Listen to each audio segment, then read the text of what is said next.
am now live. Hello, we are trying to figure this out. Invite to join. No questions yet. Woohoo! Add a moderator. Let's see. Hi, Christine.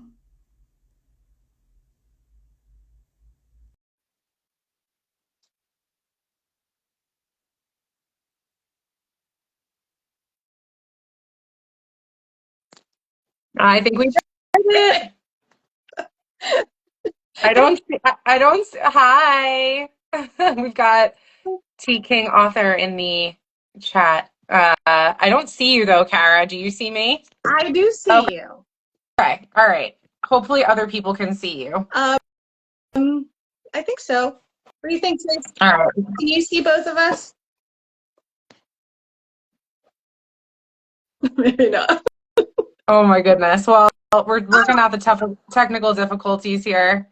Hey, Ashley, can you see us?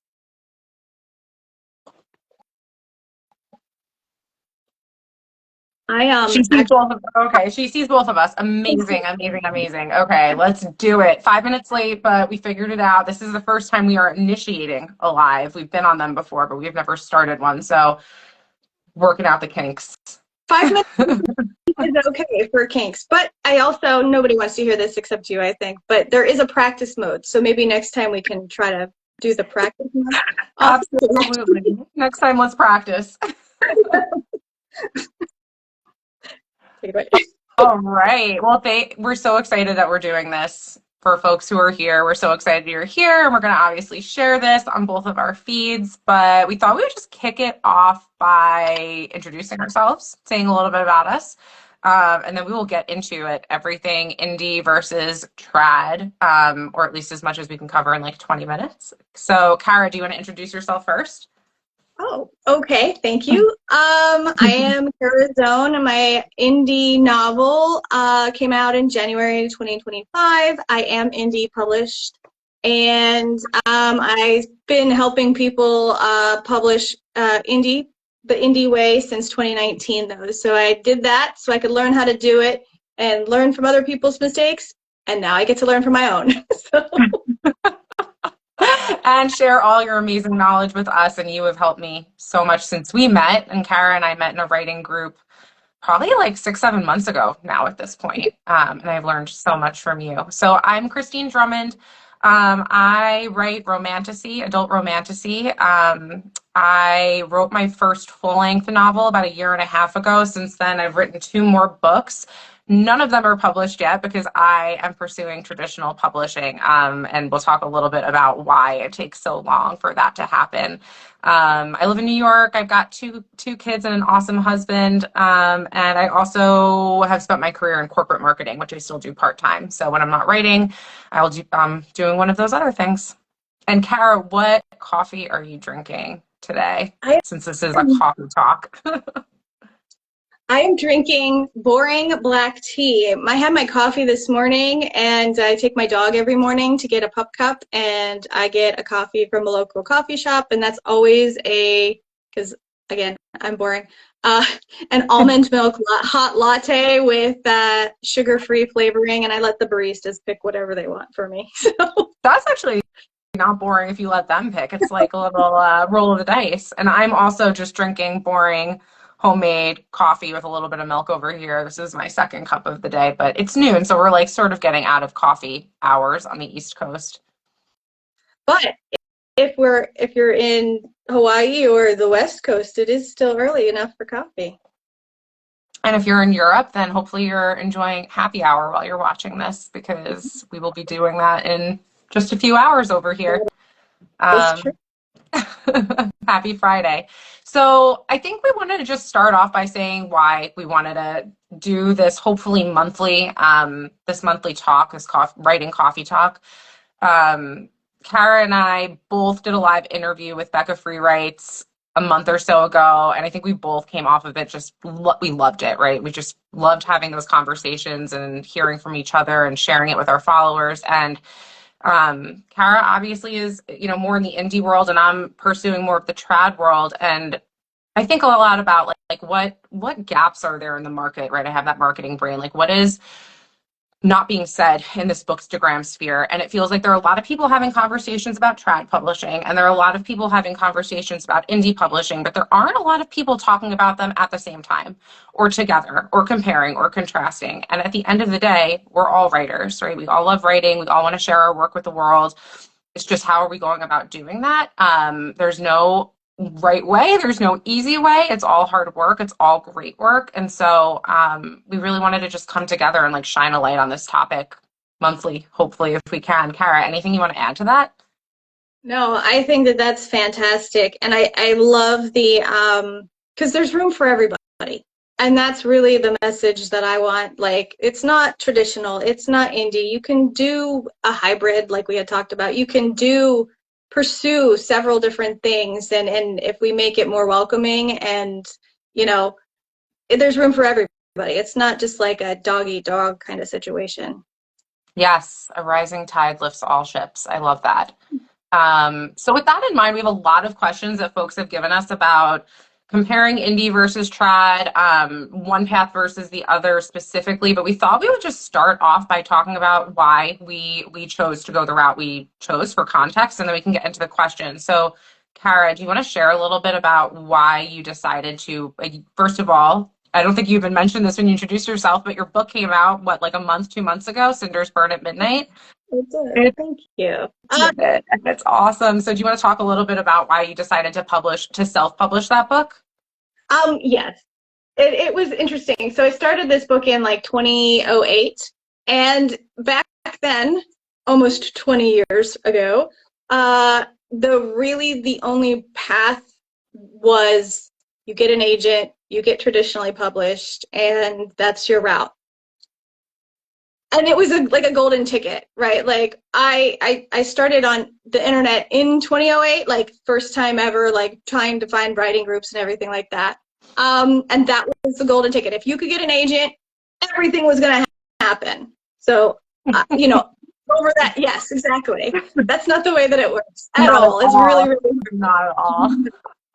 And so I had to do some like life growing situation. So like, again, like I said, it's about 15 years in the making. And I started in doing the ghostwriting in 2019. And all of those publishers were indie publishers, they were publishers. I was ghostwriting for them.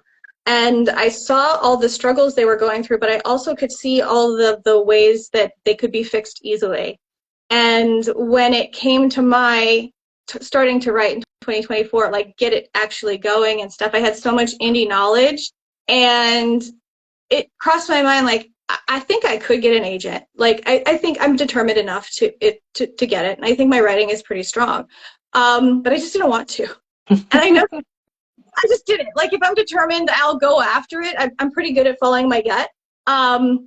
And I just didn't want to wait, because I know the process that it goes through. And I've seen other people. I do some PA work for a television personality, like Celebrity Chef, and she didn't have an agent, but she had a manager, and now they're coming to her. So she's done this slow progression of everything like that, and there's so many stories. Not a golden ticket either, but you do well in indie publishing, and then people come to you. So it's like, I know enough.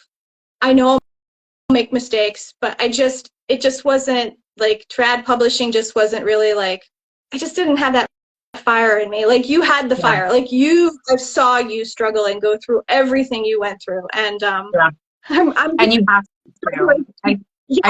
I think you have to have, either way, you have to have that fire. And there is a question in here about like, how do you choose? And we'll get more into that later, but I think that's the beginning of the answer, is like, what do you feel that fire, like you're gonna regret it if you don't do it this way? And for me, like, that's really what it boils down to as to why I picked trad. It's like, I knew I would always regret it if I didn't see if it was possible. And I think this like stems back to, like, as a kid, as a teenager, I always had this like fantasy of being a writer or working at a publishing house, and I didn't go after it because it didn't seem practical. It didn't seem like, I would be able to maybe support myself in writing. And it's hard to support yourself in writing.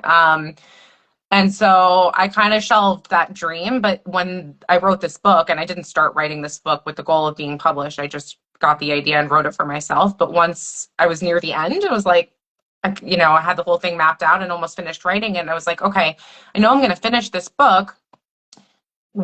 What do I want to do with it when I'm done? And when I thought about that, this dream like resurfaced within me. And I spent probably 9 months soul searching of like learning about trad publishing, learning about indie publishing. I joined Bookstagram. I talked to so many amazing authors on both sides and learned about their experiences. And at the end of the day, I think it was, the validation that comes with trad publishing. For better or worse, I wanted that. And then also just there is a lot of investment that you have to make. Indie publishing is like starting your own business.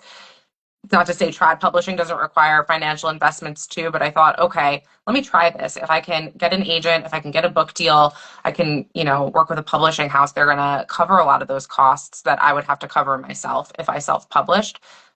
So that's why I went that way. It was painful, as Karen knows, to even just get to this point where I've just signed with an agent, and we are prepping to go on submission. And anything could happen. I might not get that book deal. So, and if I don't, I will indie publish because I want the book out there. So again, these worlds do not exist in like vacuums or in separate spheres. There is like so much overlap and, interrelation between the two, I think. And that's really it, right? Like, and I know that it still doesn't make the anxiety about writing a book and about figuring out what you're going to do less, because it's stressful. It's an anxiety. It's hard work. But when I realized that I had more options, like there is no one set option. You can be an indie publisher and then go trad. You can be a trad. You can go indie. You can just stay indie. You can just stay trad. Like there are so many options. There's a hybrid situation too you can do. But there are. It took a lot of pressure off of that aspect for me. Yes, know that whatever path you pick, it's not set in stone forever, right? Like it can change. And so I think that actually leads nicely to our next topic. So we're going to get into questions. We have about 5 questions we're hoping to get through, I guess in the next 10 minutes. But if you guys have questions who are watching, drop them in the chat and we will answer them at the end. But this question was, what advice would you give someone who isn't sure if they want indie versus trad?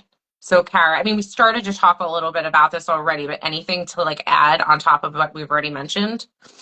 I really like the idea that you said, like, what is your fire? Like, where is your fire going? But don't put your fire out because you don't think you can make it happen. Christina's evidence that you can make it happen. Again, she worked her freaking tail off. It was not an easy, just even from the outside watching, my heart clenched every time she was talking about it. Yeah. But like indie publishing is not just an easy way out either. So no. It is a small business, but and I think that that's what people get a lot of things wrong, is that they think that traditional publishing is the golden key and indie publishing is when you just kind of give up. So just don't put your fire out because you're afraid that you won't be able to do one thing or another. You can try it all, but go with what your heart is telling you first. Such good advice. And in addition to that, and kind of building off what you just said, Kara, I'm a big like pro-con list person. I have a very analytical mind, even though I'm a writer. And so a lot of pro-con lists were made in the making of this path for me. There are a couple of things I would say think about if you're grappling with this decision, and like related to what Kara said, that her heart would clench every time I like messaged her because she knew what I was going through. Your ability, your desire to live through rejection. Listen, rejection is part of being a writer, regardless of whether you're indie or trad, but you deal with a lot more of it before your book is even out in the world if you're pursuing traditional publishing, because just the process of getting an agent, whether you get one, you get multiple offers like I was lucky enough to get, which took a long time to get to, or not, you're going to get a ton of rejections. And then it prepares you for the rejections that are going to eventually come from publishers. And so, like, I have certain friends who their books are phenomenal. Kara's included in that. I read their books. One of my friends said, I just didn't want to put myself through that rejection. I didn't think like I could take it. It would like kind of ruin writing for me. And so that's important. And piggybacking on that is feedback, right? Like if you go the trad route, you're going to work with your agent, you're going to work with an editor, they're going to give you tons of feedback. They might tear your book apart and make you put it back together. So just be real with yourself about whether you want to go through that process with other people or you kind of want to just do it yourself, in which case indie might be best. And then other things like Kara mentioned, timeline, super, super long and trad. From the time you like get an agent to the time your book comes out could be years. Do you want to wait that long? Creative control. Obviously with indie, you have all the control over everything, the book, the cover, the marketing, the title. With trad, you, I would say, have the most control over the book, but not complete control, and less control over the title, the cover, the marketing, those things the publisher is going to have a much bigger say in. And then financial investment. Oh, go ahead, Kara. No, go ahead. This is related, but it's not. So you keep going, and then I'll ask it in a second. It's just like a piggyback. Okay. Yeah, absolutely. The last thing I was just going to say is financial investment. Like, do you have I mean, this is a decision like make or break for a lot of people that they're like, I have to go trad because I just can't afford to self-publish, because you do have to pay for your cover art, you know, your formatting. There are ways to do it really, really inexpensively. So really that doesn't have to be a barrier for people, but it's something to think about, right? Like if you want to go gung-ho, it's less expensive to go gung-ho trad than go gung-ho, I think, indie. So yeah, those are the things I would think about. And Kara, go ahead. No, I just wanted to have you explain how many times you rewrote your query letter also, just quickly, because I think that that's something like, just because you have one query letter doesn't mean that that's the end all be all. People aren't rejecting your query letter, or they're not rejecting your writing or your story. It's that you haven't hit that right note yet. I know you rewrote it like a lot. Yes, I did. So I would say I like thought my book was done in July. And at that point I had written it, self-edited it once, sent it out to alpha readers, edited it again, did beta readers, edited it again. So I had edited it like 4 times before I even started querying, and I thought it was like good to go. Wrote a query letter, did a lot of research, you looked at a lot of examples, and then when you submit to agents, you also include your first 3 chapters usually, or some like version of a sample. I sent about 18 queries and got like 9 or 10 rejections within a week, which is a lot really fast. And so immediately I was like, okay, I think something's not working here. Let me take a step back. And I had been dabbling with considering hiring a professional editor before this point. And something about these rejections, like a switch just flipped in my head. And I'm like, I want to have this book professionally edited. Because if querying doesn't work out, I want to be ready to self-publish. And so I hired an editor. I also hired a submissions coach who used to be an agent. And so between those 2 things, mostly with the submissions coach, actually, though, I rewrote my query letter again. And I rewrote my first 3 chapters significantly, like changed them almost completely. And that is when I started to get some full requests. But then from there, I had a friend who was getting like full request after full request. And I was like, can I see your query letter? Looked at it, kind of like rewrote mine to mirror hers, got more full requests. Then I started working with Books on the Grange. They're a husband-wife duo with tons of publishing experience. I beta tested their query letter like toolkit, basically. They had a great idea for a hook, so I rewrote my hook, got more full requests. So I like kept kind of trying different things to see what would stick. And then I did an R&R for an agent, and I rewrote the first act of my book substantially on that R&R. And so then I went back to all of the agents who had requested my full and said, if you haven't read it yet, I rewrote my first act. I think it's much, much better now. I'd love for you to consider this version. And that's actually how I got my agent. I didn't go with the person who gave me the R&R. I went with somebody else who I'm thrilled with, and he only ever read the version of my book that had the R&R. So even just in that 6 months that I was querying, things evolved so much. So you have to be willing to to do that, right? Like you can't let the rejection paralyze you. You have to like take it as data and feedback and adapt. And it was paralyzing at times. I mean, I cried a lot, but at the end, I really tried to use it to fuel me, and thankfully it worked out. Well, and one of the things you said too is you kind of have to pivot, right? Like in indie publishing, you get a little bit more flexibility, because if one thing doesn't work, you can try something else. And I think that that's what stops a lot of people. Like if one thing fails, they think that, I've seen it. Let me tell you that. I'm not trying to like project or anything like that, but Yeah. I've seen people just go, all right, I'm done. I don't know what I'm doing. And then they give up. And you don't ever have to give up. You just find another way. And I mean, it's the same thing. It's a different like end goal, but it's the same thing. Just don't give up. Just keep trying new things. Yeah, 100%. And in line with that, we have a question around, like, if you did publish traditionally, how hard is it to then go and indie publish? And Sarah in the chat asked, do you think it's easier to go from trad to indie or indie to trad? I feel like these questions are kind of related, but Kara, do you want to talk a little bit about that idea of like, you could publish a book traditionally and then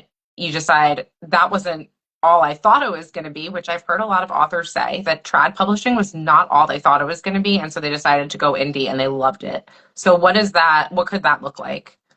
So the first and foremost thing is, if you have a book printed in trad and the publisher owns that book, you can't take that book with you. That's theirs until they give it back to you, basically. If they're selling books and they're selling copies, you can't do anything with that book or series or anything like that. That's theirs.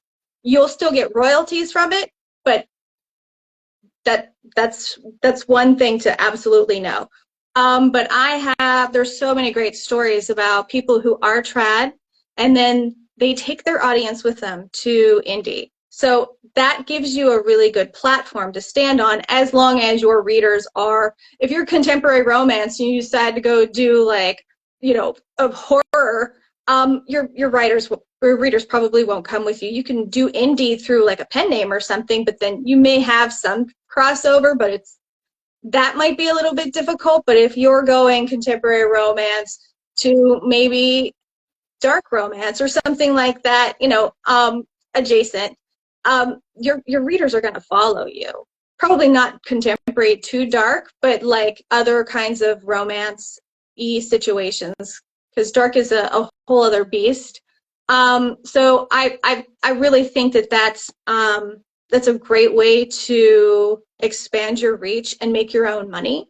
The opposite is interesting, because as I've had people even ask me, and it's sweet, and I'm not trying to boast, but they've said, you know, if somebody came along and took your stuff, would you sell it to them? And I'm like, probably not, because I want to have control, but I would work in partnership with them. Because if somebody's coming to me because they want to sell my stuff on a bigger market, that means that I'm doing something right. So I would do partnerships. But I could also work with an agent or a manager or a trad publisher to do a whole other series on a bigger platform, and then those readers could come to me also. So I think both ways are great. It just, again, depends on how you would want to do things. Yeah, and actually it brings up an interesting point and something that I learned in my querying process, because I got an offer from an agent who, up till this point, primarily represented indie authors and sold their foreign rights and their audio rights. So they still did like their indie thing and they self-published, but then she would get them into other markets or get them audiobook deals so they could be compensated in that way. So that's like another hybrid option. In terms of if it's easier to go one way or the other, I honestly think it's probably easier to go from trad to indie, only because you take all that knowledge and everything you learned going trad, and then you bring it to indie and you have that control and you can move as fast as you want, versus going from indie to trad. I think it would be very frustrating how slow the process works. That said, like, I don't know. I think there's pros and cons to both moves. I don't know if we could put like a hard answer around that one. No, I mean, it is, and again, I hate to sound so cavalier about it, but it is a really, really flexible industry. But it's not, but your options are very flexible. Does that make sense? Yeah. Yeah, definitely. And I think we probably have time for maybe one more question. We're actually over 20 minutes, but that's okay because this conversation is amazing. The one other question I wanted to make sure we answered was from someone who's a newly self-published author. She said, I'm looking forward to hearing about the trad published side, curious about the requirements of traditional publishing, if it's a lot more work and expense to publish that way, and how much control the author has over the final product. Does the author have more support with trad than with self-publishing?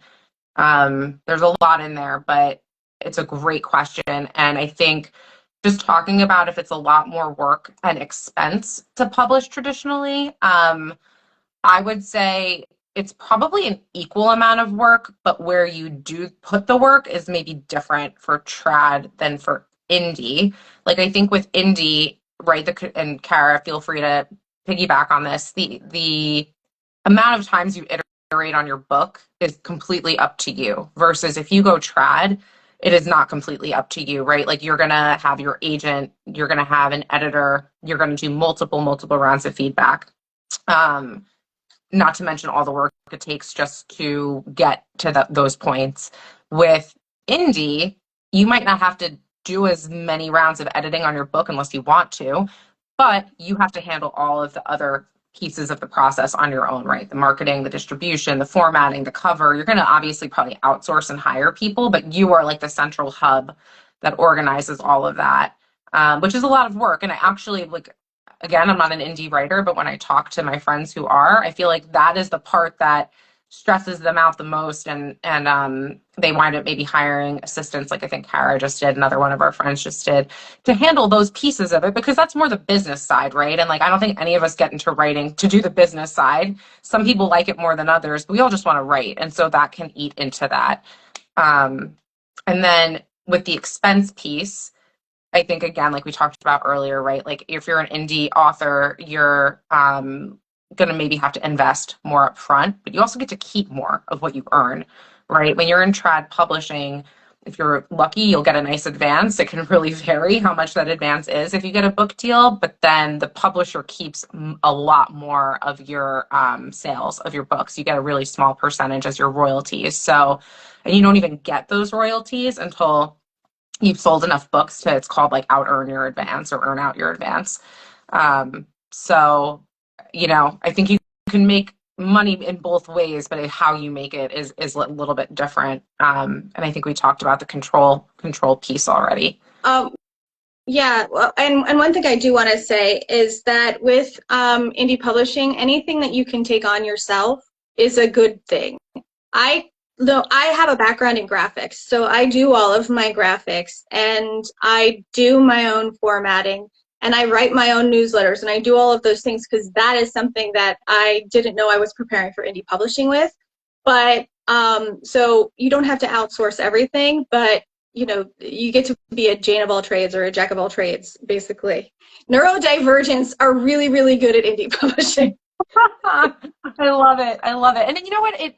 It does add, I think, to the fun of it. Like I see so many of our indie author friends and trad friends are getting, I think, more into this too, because they see the indie authors doing it and they see how fun it is. Like the character art, like commissioning artwork, you know, having street teams, like all of these things, I think that like indie authors kind of pioneered. Now, like trad authors are like taking money out of their own pockets and going and doing that. I just commissioned my first piece of art as like a signing gift to myself because I've been like waiting and wanting to do it so much. So there are like so many fun things that you can do with indie outside of writing too, if you're into them, right? Like, and I think a lot of indie authors are. And then one other, I made my first map this year, and it was terrible, and then it was okay. But you had also said something about edits and editing with your agent and your publishers and all of those people.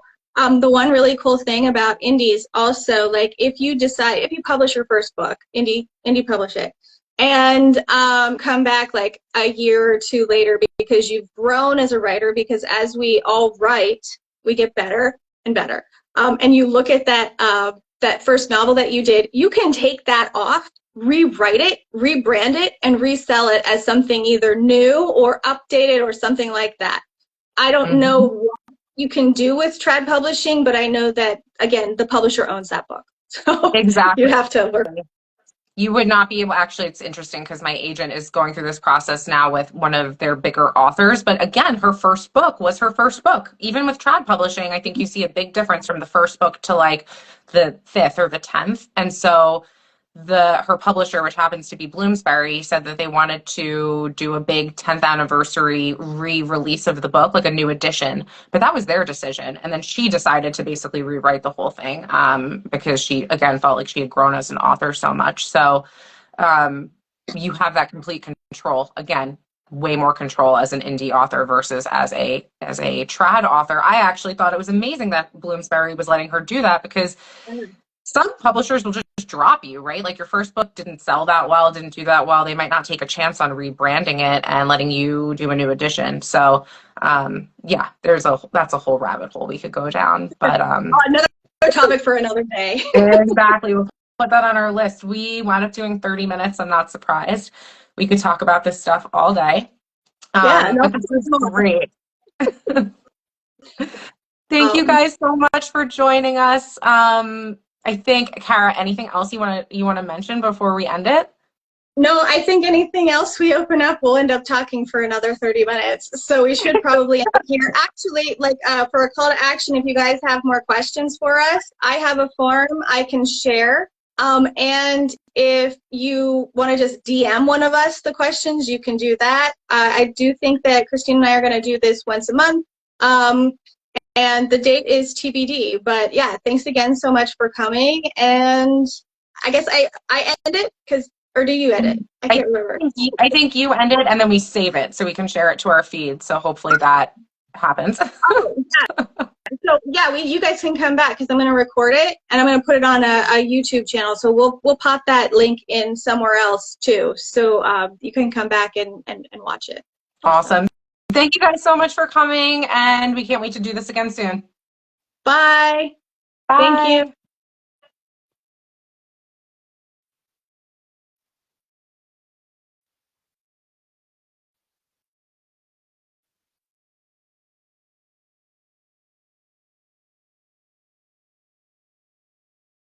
Now I have to figure out how to end it.